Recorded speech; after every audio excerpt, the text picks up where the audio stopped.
Vieš čo, ešte sa ti prečesávam, idem ti do tejto pakety na pohovore, že paketa rýchlejšia než raketa. No ja som zvedavá, idem skúsiť len si vlasy zapraviť. Idem ma ti preskúšať, aký si, že Alex Jančo, pozerala som na fotke na Gmailoch, fešák, ale to ešte nevie, s kým ide na pohovor. Ja ho preskúšam, ako to tu chodí, či je to tu dobre. Toto je teda, ako som spomínal, Alex Jančo, ktorý nás posprevádza po celej pakete. Sme v DP, v Trnave, v jednom krásnom novom sklade, kde pracujú úžasní náruživí ľudia. My ich aj vyspovedáme, oni o tom nevedia, ale hlavne vyspovedáme teba, aby si nám povedal nejaké základné údaje, ako to tu chodí. Poďme na to. Koľko vás tu pracuje, Alex? No ako nás tu pracuje 43 ľudí, pracujú tu ľudia v trojzmennej prevádzke a samozrejme v rámci sezóny tak tu pracujú aj niekoľko stoviek ľudí. Ja by som inak povedal, že ja by som si myslel, že tu pracuje normálne, že 300 ľudí. Koľko náchodia krokov? No zhruba tak 15 000 krokov denne. Wow, to je Musím dosť. povedať, že... Takže tie hodinky potom ukazujú im, že sú fitness, áno, že sú v pohode.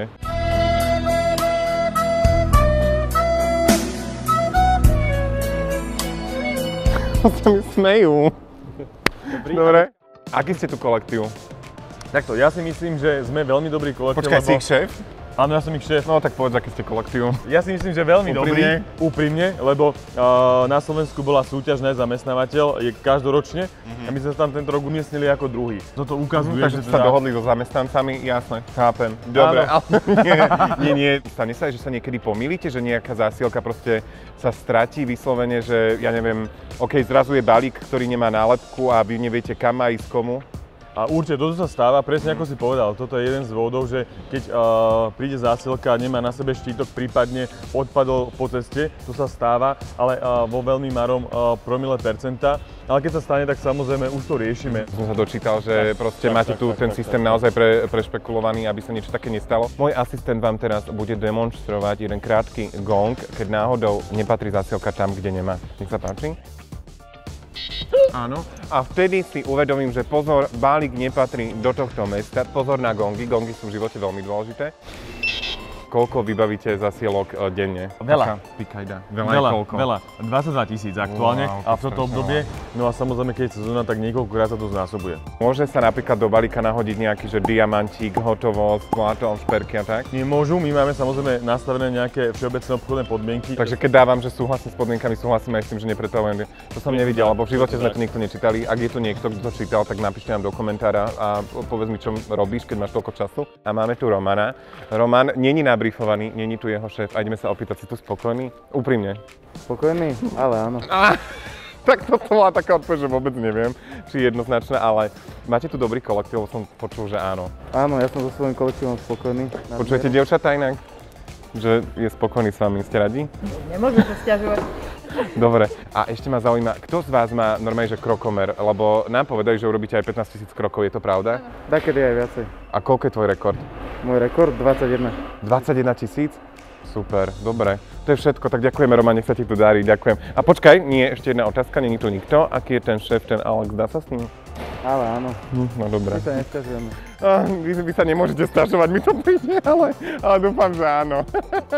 Čaute, ďakujem vám krásne. Keď príde to veľké auto na tie veľké brány, tak tie zásielky sa prinesú sem. My už následne urobíme taký tzv. Hrubý sorting. Hrubý sorting je super slovo, to použijeme niekde. Dohodnuté. No a keď to má ísť do Nitry z tohto depa, tak tie zásielky sa uložia sem. Táto klietka sa potom naloží do auta, ktorý smeruje do Nitry a v Nitre sa vyložia. Bolo niekedy v zásielke niečo, čo by tam nemalo byť? V jednom prípade musela prísť aj polícia, lebo zákazník si chcel akože spríjemniť asi víkend a dal do prepravy zásielku, ktorá k nám ale nepatrí. Takže... Bože, neviem, nehovor ani, čo to bolo. Nepoviem. Ale mali sme rybičky, lebo prišli kolegovci, že... A normálne v sáčku žili? Presne tak. Ale ten sáčok bol troška pichnutý, ale zachránili sme ich, lebo tá zásielka bola taká... Čo ste ich resuscitovali z plúcnu, alebo ako? Ešte mám dostatok vody a potom sme im dali viacej vody a... A umelú plúcnú ventiláciu vlastne kaprili ste. OK.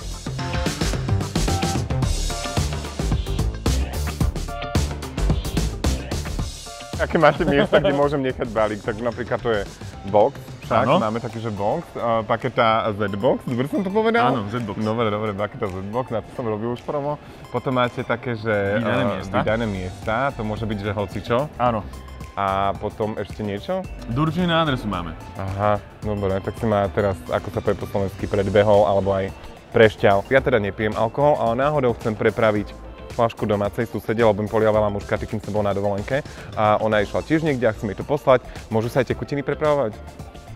Podľa našich geopečiek nie, ale kebyže ti tak mám povedať, keď ho dobre zabalíš, To mám tak pošli, no. OK, dobre. Ale musí dobre zabaliť. No páči sa mi to tu.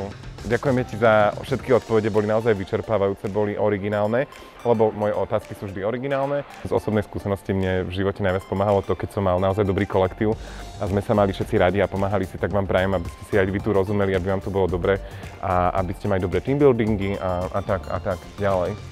Ďakujem, že ste si dopozerali toto video. Vidíme sa v ďalšom videu, teda asi v mojom. Môžem? A v nej bola paketa.